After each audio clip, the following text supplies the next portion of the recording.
Iran ঘিরে মার্কিন নৌ অবরোধ শুরু, সাংঘর্ষিক অবস্থানে ওয়াশিংটন তেহরান। টিকবে কি দ্বিতীয় দফা সংলাপের তোড়জোড়? কেন ভেস্তে গেল যুক্তরাষ্ট্র ইরান শান্তি সংলাপ? এর পেছনেও কি ইসরায়েলের হাত? কি ঘটেছিল আলোচনার টেবিলে? ইরান অভিযানে কেন ডুবতে বসেছিল মার্কিন বাহিনীর গর্ব জেরাল্ড ফোর্ড? নাজেহাল কেন মনোবল হারা নাবিকেরা?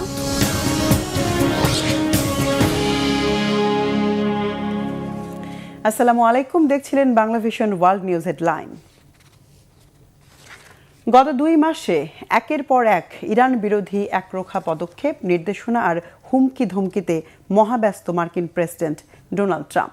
মিত্র তো বটেই, কোনোভাবে কাউকে বোঝাতে পারছেন না ইরান যুদ্ধে নিয়ন্ত্রণ বা আধিপত্যের পাল্লা যুক্তরাষ্ট্রের দিকে ভারী। তার নির্দেশে এবার শুরু হয়েছে ইরানের বন্দর আর হরমুজ প্রণালীতে মার্কিন অবরোধ। যদিও বাস্তব চিত্র যথেষ্ট প্রশ্নবিদ্ধ। অবরোধের মধ্যেই বিনা বাধায় হরমুজ প্রণালী পার হয়েছে চীনের জাহাজ। এমন পরিস্থিতিতে চলতি সপ্তাহে আবারও ওয়াশিংটন তেহরান শান্তি আলোচনার ইঙ্গিত দিয়েছে মার্কিন সংবাদ মাধ্যম এপি। ট্রাম্পের কণ্ঠেও আলোচনার সুর। দাবি করেছেন বৈঠকে বসতে অতিমাত্রায় জোরাজুরি করছে তেহরান। কে সত্য বলছে, ওয়াশিংটন না তেহরান? হরমুজে মার্কিন অবরোধের পরও টিকবে কি আলোচনার সম্ভাবনা? শহীদ আরাফাতের ডেস্ক রিপোর্ট। যুক্তরাষ্ট্রের নৌ অবরোধের ফলে মধ্যপ্রাচ্যে যখন যুদ্ধের দামামা বাজছে, ঠিক তখনই আবারও শান্তি আলোচনার পথে হাঁটছে যুক্তরাষ্ট্র ইরান। আগামী বৃহস্পতিবার হতে পারে দেশ দুটির দ্বিতীয় দফার শান্তি আলোচনা। মার্কিন কর্মকর্তাদের বরাত দিয়ে বার্তা সংস্থা এপি এ তথ্য জানিয়েছে। ওই কর্মকর্তারা বলছেন, দুই পক্ষই আলোচনা আবার শুরু করার ব্যাপারে নীতিগতভাবে একমত হয়েছে, তবে বৈঠকের স্থান এখনও চূড়ান্ত হয়নি। বৈঠকের জন্য আবারও পাকিস্তানের রাজধানী ইসলামাবাদের কথা ভাবা হচ্ছে। পাশাপাশি সুইজারল্যান্ডের জেনেভাও বিকল্প হিসেবে আলোচনায় উঠে এসেছে। ইরান শান্তি চুক্তির ব্যাপারে আগ্রহী, মার্কিন প্রেসিডেন্ট ডোনাল্ড ট্রাম্প এ দাবি করেছেন। সাংবাদিকদের সাথে আলাপে ট্রাম্প বলেন, আলোচনা হতে পারে, তবে যুক্তরাষ্ট্র কখনোই এমন কোনো চুক্তিতে যাবে না যা ইরানের পরমাণু কর্মসূচিকে সমর্থন করে। এর আগে ইসলামাবাদ শান্তি আলোচনা ব্যর্থ হওয়ার পেছনে প্রধান কারণ ছিল ওই পরমাণু কর্মসূচি। ওই বৈঠকে ইরান তাদের ইউরেনিয়াম সমৃদ্ধকরণ কার্যক্রম 5 বছরের জন্য স্থগিত রাখার প্রস্তাব দিয়েছিল, তবে যুক্তরাষ্ট্র 20 বছরের শর্ত জুড়ে দিলে তা শেষ পর্যন্ত ভেস্তে যায়। এদিকে ইরানকে চাঁদাবাজি থেকে বিরত রাখতেই হরমুজ প্রণালীতে নৌ অবরোধ দিয়েছেন বলে জানান মার্কিন প্রেসিডেন্ট ডোনাল্ড ট্রাম্প। হুঁশিয়ারি দিয়ে বলেন, অবরোধ ভাঙার চেষ্টা করলে ইরানের দ্রুতগামী জাহাজগুলো ডুবিয়ে দেওয়া হবে। হরমুজ প্রণালী বন্ধ করে দিয়ে ইরানের বর্তমান সরকার অর্থনৈতিক সন্ত্রাসবাদ করছে বলে অভিযোগ তুলেছেন যুক্তরাষ্ট্রের ভাইস প্রেসিডেন্ট জেডি ভ্যান্স। যুক্তরাষ্ট্রের হুমকি তোয়াক্কা করছে না ইরান। আলোচনার সম্ভাবনার মধ্যেই আন্তর্জাতিক জলসীমায় যুক্তরাষ্ট্রের নৌ অবরোধ অবৈধ বলে হামলার হুমকি দিয়েছে ইরানের সামরিক বাহিনী। জলদস্যুতার অভিযোগ এনে নৌ অবরোধ বিরোধী সমাবেশ করেছে তেহরান। এতে অংশ নেয় হাজারো নাগরিক। যুক্তরাষ্ট্রের নৌ অবরোধ উপেক্ষা করে প্রথমবারের মতো হরমুজ প্রণালী পার হয়েছে চীনের একটি জাহাজ। রিস স্টারি নামের জাহাজটি সংযুক্ত আরব আমিরাতের হামরিয়া বন্দর থেকে প্রায় 2,50,000 ব্যারেল মিথানল নিয়ে পার হয়েছে। মার্কিন নৌ অবরোধে যোগ না দেওয়ার সিদ্ধান্ত নিয়েছে ন্যাটো ও যুক্তরাজ্য। এতে হরমুজ প্রণালীতে আবারও বন্ধুহীন অবস্থায় যুক্তরাষ্ট্র। Shahid Arafat, Bangla vision news desk. এদিকে যুক্তরাষ্ট্র ইরান দ্বিতীয় দফা সংলাপের সম্ভাবনা যখন আলোচনায়, তখন ফাঁস হয়েছে সদ্য ভেস্তে যাওয়া ইসলামাবাদ শান্তি সংলাপের নেপথ্য ঘটনার প্রবাহ। বলা হচ্ছে, প্রায় 21 ঘন্টার ম্যারাথন আলোচনায় সমঝোতার পথে 80% এগুনের পরও অঘটন ঘটেছে। সময় গড়ানোর সাথে বের হয়ে আসছে 4 দেয়ালে চাপা পড়া আলোচনার ভণ্ডুল নিয়ে খুঁটিনাটি তথ্য। জানা যাচ্ছে কি ঘটেছিল মূল বৈঠকের কক্ষ আর এর আশপাশে। বৈঠক ভণ্ডুলের পেছনে মার্কিন ভাইস প্রেসিডেন্ট জেডি ভ্যান্স তেহরানকে দায়ী করলেও ইরানের পররাষ্ট্রমন্ত্রী আব্বাস আরাকচির ইঙ্গিত ইসরায়েলের দিকে। ইসলামাবাদ সংলাপে প্রায় তীরে এসে তরি ডোবানোর নেপথ্য কারণ কি? যুক্তরাষ্ট্রের অযৌক্তিক শর্ত, ইরানের অনুর অবস্থান, নাকি ইসরায়েলের অযাচিত হস্তক্ষেপ? বিস্তারিত সানজিদা ইসলাম তন্নির ডেস্ক রিপোর্টে। প্রায় 1.5 মাসের সামরিক লড়াইয়ের পর স্থায়ী শান্তি প্রতিষ্ঠার উদ্দেশ্যে 11 এপ্রিল আলোচনার টেবিলে বসেছিল যুক্তরাষ্ট্র ও ইরানের শীর্ষ পর্যায়ের নেতারা। 21 ঘন্টার ম্যারাথন বৈঠকের পর মধ্যস্থতাকারী পাকিস্তান জানিয়েছিল দ্বিতীয় দিনে গড়াবে আলোচনা। প্রত্যাশার পারদ যখন আকাশ ছোঁয়া, তখন হুট করেই নিভে যায় আশার প্রদীপ। মার্কিন ভাইস প্রেসিডেন্ট জেডি ভ্যান্স জানান, ইরান পরমাণু কর্মসূচি নিয়ে যুক্তরাষ্ট্রের শর্ত মানতে রাজি না হওয়ায় আলোচনা ব্যর্থ হয়েছে। চুপ থাকেনি ইরানও। পররাষ্ট্রমন্ত্রী আব্বাস আরাকচির অভিযোগ, যুক্তরাষ্ট্রের অযৌক্তিক দাবির কারণেই ভেস্তে গেছে আলোচনা। এর পেছনে অবশ্য চিরশত্রু ইসরায়েলের কারসাজির অভিযোগও তুলেছেন তিনি। জানিয়েছেন, বৈঠকের মাঝপথে ইসরায়েলি প্রধানমন্ত্রী বেনিয়ামিন নেতানিয়াহুর ফোনে প্ররোচিত হয়ে বৈঠক বানচাল করে দেন মার্কিন ভাইস প্রেসিডেন্ট ভ্যান্স। বৈঠক ভণ্ডুলের পেছনে কেন ইসরায়েলকে দায়ী করছে ইরান? কিভাবে ইসলামাবাদ বৈঠকে হস্তক্ষেপ করেছিল তেল আবিব? শান্তি প্রচেষ্টা ব্যর্থ হওয়ার কারণ কি শুধুই তেল আবিবের হস্তক্ষেপ, নাকি ওয়াশিংটন আর তেহরানের প্রতিনিধিদের মতপার্থক্য? ইসলামাবাদে বৈঠক ভণ্ডুলের নেপথ্যে নেতানিয়াহুর কলকাঠি নাড়ার অভিযোগ উঠলেও ফোনালাপে ভ্যান্স কি কুমন্ত্রণা পেয়েছিলেন তা স্পষ্ট করেননি আরাকচি। আলোচনা কক্ষে মোবাইল ফোন ব্যবহারের অনুমতি না থাকায় দুই পক্ষের প্রতিনিধিরা বিরতিতে বেশ কয়েকবার কক্ষের বাইরে গিয়ে নিজ দেশের সরকার প্রধানদের সাথে যোগাযোগ করেছিলেন। এভাবে 6 থেকে 12 বার প্রেসিডেন্ট ট্রাম্পের সাথে ফোনালাপের বিষয়টি স্বীকার করেছেন ভ্যান্স। ফোনে কথা হয়েছে মার্কিন প্রশাসনের শীর্ষ কর্মকর্তাদের সাথেও। তবে নেতানিয়াহুর সাথে ফোনালাপের অভিযোগে মুখে কুলু পেটেছেন তিনি। শুধু নেতানিয়াহুর ফোনালাপ নয়, ইরানের পরমাণু কর্মসূচি নিয়ে যুক্তরাষ্ট্রের তরফ থেকে অযৌক্তিক শর্তারোপের অভিযোগ তুলেছে তেহরান, যা স্বীকার করেছে ওয়াশিংটনও। মার্কিন ভাইস প্রেসিডেন্ট জেডি ভ্যান্স জানিয়েছিলেন, পারমাণবিক অস্ত্র তৈরির চেষ্টা না করার শর্তে ইরানের নারাজিতে সমঝোতা আলোচনায় এগোনো যাচ্ছে না। যদিও শনিবারের রুদ্ধশ্বাস বৈঠকের পর মধ্যস্থতাকারী পাকিস্তান জানিয়েছিল, আলোচনা 80% এগুলেও হরমুজ প্রণালী নিয়ে মতভেদ মিটমাটে রবিবারেও আলোচনা চলবে। বিশ্লেষকরা বলছেন, দুই পক্ষের পাল্টাপাল্টি অভিযোগ আর পারস্পরিক অবিশ্বাসের কারণেই ব্যর্থ হয়েছে শান্তি আলোচনা। প্রথম দফার চেষ্টা ব্যর্থ হওয়ার পর দ্বিতীয় দফায় সংলাপে বসতে কথার চালাচালি চলছে। সম্ভাব্য সমঝোতা আলোচনার বাস্তবায়ন আর শান্তি ফেরাতে কে ছাড় দেবে, সেটাই এখন দেখার বিষয়। সানজিদা ইসলাম তন্নি, বাংলা ভিশন, নিউজ ডেস্ক। সমুদ্রের বুকে মার্কিন সামরিক শক্তির দম্ভ যেন আজকাল নুয়ে পড়ছে ক্লান্তির ভারে। আর যেন চলতে চাচ্ছে না $13 বিলিয়ন অত্যাধুনিক রণতরী ইউএসএস জেরাল্ড আর ফোর্ড, যা ইরান যুদ্ধে খুব প্রকটভাবে ধরা পড়েছে। তেহরানের কৌশলী প্রতিরোধে যুক্তরাষ্ট্রের ড্রোন ও যুদ্ধবিমান যেমন একের পর এক ভূপাতিত হয়েছে, তেমনি আগুনের তাণ্ডবে প্রায় ডুবতে বসেছিল মার্কিন বাহিনীর অহংকার জেরাল্ড আর ফোর্ড। রহস্যজনক এই আগুন লাগলো কিভাবে? পরাক্রমশালী মার্কিন নৌবাহিনীর দর্প চূর্ণ করে দিল কি তেহরান? হাফিজুল ইসলামের ডেস্ক রিপোর্ট।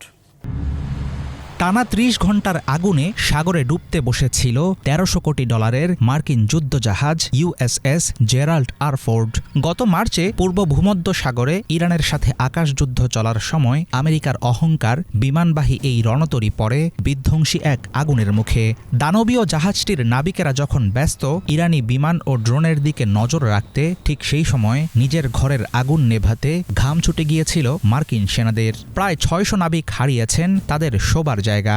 মুহূর্তেই থমকে গিয়েছিল বিশাল রণতরীর স্বাভাবিক জীবনযাত্রা। কিন্তু সেই ভয়াবহ মাত্রার আগুন কি নিছক দুর্ঘটনা ছিল, নাকি যান্ত্রিক ত্রুটির কারণে ঘটেছিল এত বড় অগ্নিকাণ্ড? মার্কিন নৌবাহিনীর গর্ব ইউএসএস জেরাল্ড আর ফোর্ডের লন্ড্রি রুমে লাগা আগুন সাধারণ দুর্ঘটনা ছিল বলে দাবি আমেরিকার। নানা রকম গুঞ্জন ও ষড়যন্ত্র তত্ত্বের ফিসফিসানি বাদ দিয়ে এমন অগ্নিকাণ্ডকে ক্লান্ত যুদ্ধজাহাজের প্রতিক্রিয়া বলে দাবি করেছেন অনেকে।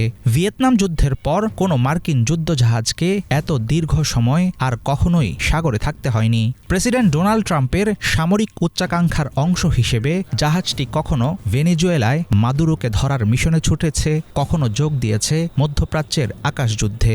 সাগরে একের পর এক রেকর্ড গড়লেও দিন শেষে আধুনিক রণতরী এবং ভেতরের নাবিকেরা নুয়ে পড়েছে চরম ক্লান্তিতে। দীর্ঘদিনের সমুদ্রযাত্রা জেরাল্ড আর ফোর্ডের শরীরের প্রতিটি অঙ্গে ছাপ ফেলেছে। নোনা জলের স্পর্শে যেমন মরিচা ধরেছে আধুনিক যন্ত্রপাতিতে, তেমনি বিকল হয়ে পড়ছে টয়লেট থেকে শুরু করে বিমান উড্ডয়নের গিয়ার পর্যন্ত। কিন্তু সবচেয়ে বড় ক্ষত তৈরি হয়েছে নাবিকদের মনে। মাসের পর মাস পরিবারের ছায়া না দেখা এই সেনাদের মনোবল এতটাই ভেঙে পড়েছে যে তাদের মানসিক প্রশান্তির জন্য জাহাজে নিয়োগ করতে হয়েছে সেইজ নামের একটি থেরাপি কুকুরকে। ক্যাপ্টেন পদমর্যাদার এই ল্যাব্রাডর কুকুরটি ফোর্ডে অবস্থানরত নাবিকদের একাকিত্বের একমাত্র সঙ্গী। $13 বিলিয়ন এয়ারক্রাফট ক্যারিয়ারটি মার্কিন সামরিক বাহিনীর শ্রেষ্ঠত্বের প্রতীক, কিন্তু বর্তমানে এটি যেন হয়ে দাঁড়িয়েছে সাগরে ভাসমান দীর্ঘশ্বাসের নাম।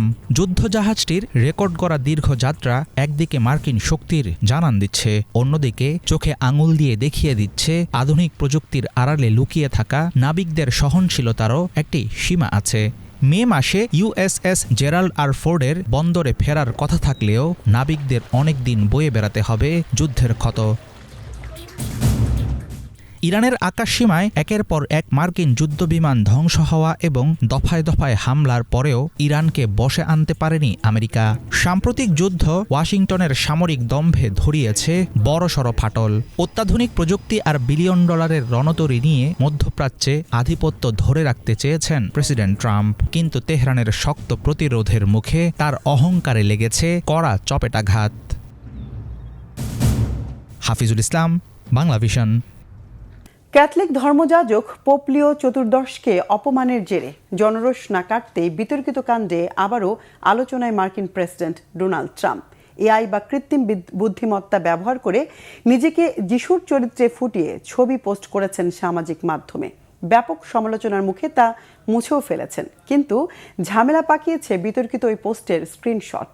পোপকে হাতের পুতুল বানাতে না পারার ব্যর্থতায় কি এমন উদ্ভট কাণ্ড? বিস্তারিত মীর ফাজিল রাব্বির ডেস্ক রিপোর্টে। কখনো পোপ, কখনো কাউবয়, আবার কখনো সুপারহিরো। বিভিন্ন সময় এমন বিচিত্র সব চরিত্রের আদলে হাজির হয়েছেন মার্কিন প্রেসিডেন্ট ডোনাল্ড ট্রাম্প। কৃত্রিম বুদ্ধিমত্তা দিয়ে তৈরি এসব ছবির কারণে ব্যাপক সমালোচনা হলেও থেমে যাননি তিনি। এরই ধারাবাহিকতায় এবার নিজেকে যিশুর মতো চরিত্রে ফুটিয়ে তুললেন ট্রাম্প। 12 এপ্রিল ট্রাম্প তার নিজস্ব সোশ্যাল মিডিয়া প্ল্যাটফর্ম ট্রুথ সোশ্যালে ছবিটি শেয়ার করেন। ছবিতে দেখা যায় ট্রাম্প সাদা আলখেল্লা পরে আছেন এবং একজন ব্যক্তির মাথায় হাত রাখছেন, যা অনেকটা অলৌকিক নিরাময়ের দৃশ্যের মতো। অবশ্য পরদিনই সে ছবিটি সরিয়ে ফেলা হয়। এর আগে ক্যাথলিক ধর্মযাজক পোপ লিও চতুর্দশ ইরান ও যুক্তরাষ্ট্রের চলমান সামরিক সংঘাতের তীব্র সমালোচনা করেন। তিনি যুক্তরাষ্ট্রের শক্তি প্রদর্শনকে সর্বশক্তিমান হওয়ার বিভ্রম হিসেবে অভিহিত করেন এবং অবিলম্বে যুদ্ধবিরতির আহ্বান জানান। তার এই মন্তব্যকে ট্রাম্প নিজের প্রশাসনের পররাষ্ট্রনীতির ওপর সরাসরি আক্রমণ হিসেবে গ্রহণ করেন। পোপের মন্তব্যের প্রতিক্রিয়ায় গত 13 এপ্রিল ট্রাম্প তার ট্রুথ সোশ্যালে বেশ কিছু পোস্ট করেন। সেখানে ট্রাম্প দাবি করেন যে পোপ লিও যুক্তরাষ্ট্রের শত্রু দেশগুলোকে পরোক্ষভাবে সমর্থন দিচ্ছেন। ট্রাম্প আরও একটি বিতর্কিত দাবি করে বলেন, তিনি প্রেসিডেন্ট না থাকলে পোপ লিও কখনোই ভ্যাটিকানের প্রধান হতে পারতেন না। তিনি বলেন, একজন আমেরিকানকে পোপ বানানো হয়েছে শুধু তার সাথে বোঝাপড়া করার জন্য। ট্রাম্প পোপ চতুর্দশ লিওকে দুর্বল এবং আন্তর্জাতিক সম্পর্কের জন্য অনুপযুক্ত বলে সমালোচনা করেন। তবে ট্রাম্পের এসব মন্তব্যের জেরে পিছু না হটার ঘোষণা দিয়েছেন পোপ লিও। পাপাল বিমানে সাংবাদিকদের সঙ্গে আলাপকালে নিজেকে একজন শান্তির দূত হিসেবে উল্লেখ করে পোপ বলেন, তার লক্ষ্য মানুষকে সংঘাত থেকে দূরে রাখা এবং সংলাপের পথে উৎসাহিত করা। তিনি বলেন, আমি ট্রাম্প প্রশাসনকে ভয় পাই না। চার্চ কোনো রাজনৈতিক প্রতিষ্ঠান নয় এবং তারা পররাষ্ট্রনীতি নির্ধারণ করে না। ভ্যাটিকান সম্বন্ধে সঠিক ধারণা না থাকার ফলেই ট্রাম্প এমন মন্তব্য করছেন বলে মনে করছেন অনেক বিশ্লেষক। ভ্যাটিকান সাংবাদিক এবং পোপ লিও চতুর্দশকে নিয়ে লেখা বইয়ের লেখক ক্রিস্টোফার হোয়াইট মনে করেন, পোপের ওপর প্রেসিডেন্ট ট্রাম্পের এই আক্রমণ একটি নজিরবিহীন ঘটনা। সাধারণত মার্কিন প্রেসিডেন্টরা পোপের সাথে একটি গুরুত্বপূর্ণ সম্পর্ক বজায় রাখার চেষ্টা করেন। তারা বের করার চেষ্টা করেন যে কোন কোন ক্ষেত্রে তারা জনকল্যাণে একসাথে কাজ করতে পারেন। মতভেদের দিকে নজর না দিয়ে বরং কিভাবে গঠনমূলকভাবে একে অপরকে সহযোগিতা করা যায় সেদিকেই তারা সাধারণত বেশি গুরুত্ব দেন। যুক্তরাষ্ট্রে প্রায় 6 কোটি এবং সারা বিশ্বে 140 কোটি ক্যাথলিক ধর্মাবলম্বী রয়েছেন। আমি নিশ্চিত ট্রাম্পের মন্তব্যগুলো অনেক ক্যাথলিক এবং সাধারণ সদিচ্ছাসম্পন্ন মানুষের অনুভূতিতে আঘাত হেনেছে। এদিকে যুক্তরাষ্ট্র ও ভ্যাটিকানের মধ্যে চলমান উত্তেজনার প্রেক্ষাপটে প্রতিবাদ জানিয়েছেন ইরানের প্রেসিডেন্ট মাসুদ পেজেশকিয়ান। তিনি মার্কিন প্রেসিডেন্ট ডোনাল্ড ট্রাম্পের বক্তব্যের তীব্র সমালোচনা করেছেন এবং পোপের প্রতি সমর্থন জানিয়েছেন। সামাজিক মাধ্যমে দেওয়া এক বার্তায় তিনি পোপ লিও চতুর্দশকে উদ্দেশ্য করে লিখেন, ইরানের পক্ষ থেকে আমি আপনার প্রতি করা ট্রাম্পের এই অপমানের নিন্দা জানাই। শান্তি ও ভ্রাতৃত্বের বার্তাবাহক নবী যিশুর অবমাননা কোনো মানুষের কাছেই গ্রহণযোগ্য হতে পারে না। আল্লাহ আপনার সম্মান ও মর্যাদা আরও বৃদ্ধি করুন। এছাড়া পোপের সাহসী অবস্থানের ভূয়সী প্রশংসা করেছেন ইরানের পার্লামেন্টের স্পিকার মোহাম্মদ বাগের গালিবাফ। পোপের এই অবস্থানকে তিনি নির্ভীক হিসেবে আখ্যায়িত করেছেন। মীর ফজলে রাব্বি, বাংলা ভিশন। অস্ট্রেলিয়ায় ১২৫ বছরের ইতিহাসে প্রথম সেনাপ্রধানের দায়িত্বে আসছেন নারী। এর মাধ্যমে বিশ্বের ইতিহাসে তৃতীয় নারী সেনাপ্রধান হিসেবে অনন্য নজির গড়তে যাচ্ছেন সুসান কোয়েল। আসছে জুলাইয়ে সাইমন স্টুয়ার্ডের স্থলাভিষিক্ত হবেন তিনি। কেই সুসান কোয়েল, কিভাবে উঠে এলেন ক্ষমতার শীর্ষে? মোর্শেদ আলমের ডেস্ক রিপোর্ট। ১২৫ বছরের ইতিহাস ভেঙে নতুন অধ্যায় শুরু করল অস্ট্রেলিয়া। প্রথমবারের মতো দেশটির সেনাবাহিনীর শীর্ষ নেতৃত্বে আসছেন সুজান কোয়েল নামের একজন নারী। অস্ট্রেলিয়ার সরকার ঘোষণা দিয়েছে চলতি বছরের জুলাই থেকে সেনাবাহিনীর প্রধান হিসেবে দায়িত্ব নেবেন লেফটেন্যান্ট জেনারেল সুজান কোয়েল। তিনি দায়িত্ব নেবেন বর্তমান প্রধান সাইমন স্টুয়ার্টের স্থলাভিষিক্ত হয়ে। এই নিয়োগকে শুধু নেতৃত্ব পরিবর্তন নয়, বরং দীর্ঘদিনের এক প্রথা ভাঙার বড় পদক্ষেপ হিসেবে দেখা হচ্ছে। প্রায় 4 দশকের সামরিক অভিজ্ঞতা রয়েছে কোয়েলের। কর্মজীবনে তিনি আফগানিস্তান সহ মধ্যপ্রাচ্যের বিভিন্ন অভিযানে গুরুত্বপূর্ণ দায়িত্ব পালন করেছেন। পাশাপাশি আধুনিক যুদ্ধের নতুন ক্ষেত্র, বিশেষ করে সাইবার যুদ্ধ নিয়েও রয়েছে তার গভীর অভিজ্ঞতা। এই ঐতিহাসিক নিয়োগের ঘোষণা দিয়ে প্রধানমন্ত্রী অ্যান্থনি আলবানিজ জানান, জুলাই থেকে অস্ট্রেলিয়ার সেনাবাহিনীর ইতিহাসে প্রথমবারের মতো একজন নারী সেনাপ্রধান দায়িত্ব নেবেন, যা দেশের ঐতিহাসিক ঘটনা হতে যাচ্ছে। তবে বিশ্লেষকদের মতে এই সিদ্ধান্তের পেছনে রয়েছে বড় কারণ। সাম্প্রতিক বছরগুলোতে অস্ট্রেলিয়ার সামরিক বাহিনীতে নারী সদস্যদের অংশগ্রহণ বাড়ানোর উদ্যোগ জোরদার হয়েছে। একই সঙ্গে যৌন হয়রানি ও বৈষম্যের অভিযোগ মোকাবেলায়ও চাপের মুখে ছিল বাহিনীটি। বর্তমানে অস্ট্রেলিয়ার প্রতিরক্ষা বাহিনীতে নারীদের অংশগ্রহণ প্রায় 21%, আর শীর্ষ নেতৃত্বে এই হার 18.5%। 2030 সালের মধ্যে তা 25%-এ উন্নীত করার লক্ষ্য নির্ধারণ করা হয়েছে। এদিকে অস্ট্রেলিয়ার সেনাবাহিনীও বড় পরিবর্তনের মধ্য দিয়ে যাচ্ছে। ড্রোন, দূরপাল্লার অস্ত্র ও আধুনিক প্রযুক্তি নির্ভর যুদ্ধের দিকে এগোচ্ছে তারা। এসব পরিবর্তনের সময় নেতৃত্বে আসছেন কোয়েল, যা ভবিষ্যৎ সামরিক কৌশলেও নতুন মাত্রা যোগ করতে পারে বলে মনে করছেন বিশেষজ্ঞরা। সব মিলিয়ে এটি শুধু একজন নারীর পদোন্নতি নয়, অস্ট্রেলিয়ার সামরিক ইতিহাসে এক নতুন যুগের সূচনা হতে যাচ্ছে। মোর্শেদ আলম, বাংলা ভিশন। যুদ্ধ শুধু ধ্বংস আর বাস্তুচ্যুতি নয়, কখনো কখনো এটি মানবিকতাকেও কঠিন পরীক্ষার মুখে ফেলে। তেমনই এক হৃদয় ছোঁয়া ঘটনা উঠে এসেছে লেবাননের রাজধানী বৈরুত থেকে। 1 যুগ ধরে রাস্তায় অসহায় বিড়ালদের আশ্রয় দেওয়ার কাজ করে গেছেন 57 বছর বয়সী এক মুসলিম নারী। যুদ্ধের তাণ্ডবেও থামেনি বিড়ালের প্রতি তার এই ভালোবাসা। ইসরায়েলি বাহিনীর হামলার এক রাতে নিজের জীবন ঝুঁকিতে ফেলে উদ্ধার করেন তার আশ্রয়ে থাকা 33টি বিড়ালকে।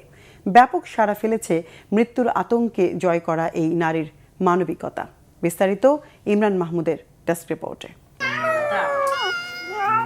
লেবাননের বৈরুতের বাসিন্দা 57 বছর বয়সী ডায়ানা এবাদি গত 12 বছর ধরে অবহেলিত আর অসহায় বিড়ালদের উদ্ধার করে নিরাপদ আশ্রয় তৈরি করাই ছিল তার জীবনের একমাত্র ব্রত।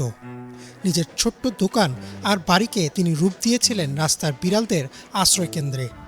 কিন্তু গত 2 মার্চ মধ্যরাতে ইসরায়েলের হামলা ডায়ানার সেই সাজানো জগৎকে তছনছ করে দিয়েছে।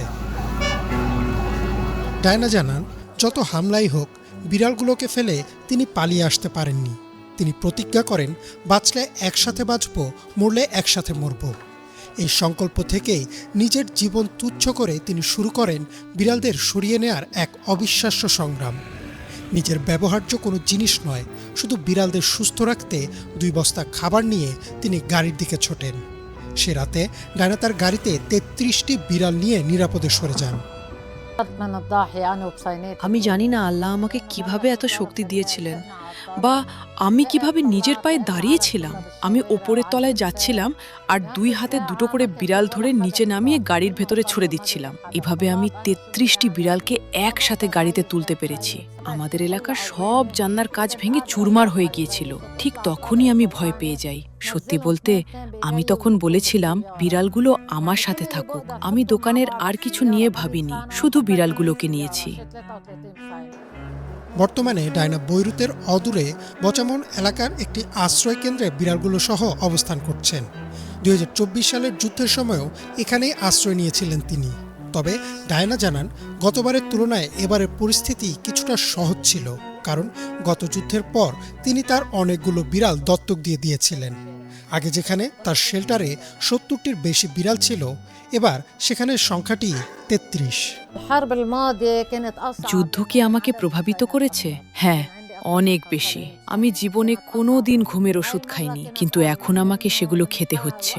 একই সাথে বিড়ালগুলোও বদলে গেছে। এখন যদি কোনো ছোটখাটো শব্দও হয় ওরা ভয় পেয়ে যায়, এমনকি আমার কাছে আসতেও ওরা ভয় পাচ্ছে। লেবাননের সরকারি তথ্য মতে ইসরায়েলি বিমান ও স্থল হামলায় ইতোমধ্যে 1000-এর বেশি মানুষ প্রাণ হারিয়েছেন এবং 10 লাখের বেশি মানুষ ঘরবাড়ি হারিয়েছেন। ডায়নার মতো শত শত মানুষ আজ বাস্তুচ্যুত। তবে যুদ্ধের বিভীষিকার মধ্যে ডায়না এবাদি এবং তার 33টি বিড়ালের এই বেঁচে থাকার গল্পটি মানবিকতা এবং মমতার এক অনন্য দৃষ্টান্ত হয়ে দাঁড়িয়েছে। ইমরান মাহমুদ, বাংলা ভিশন। দর্শক, এই ছিল আজকের মতো। সাথে থাকায় ধন্যবাদ।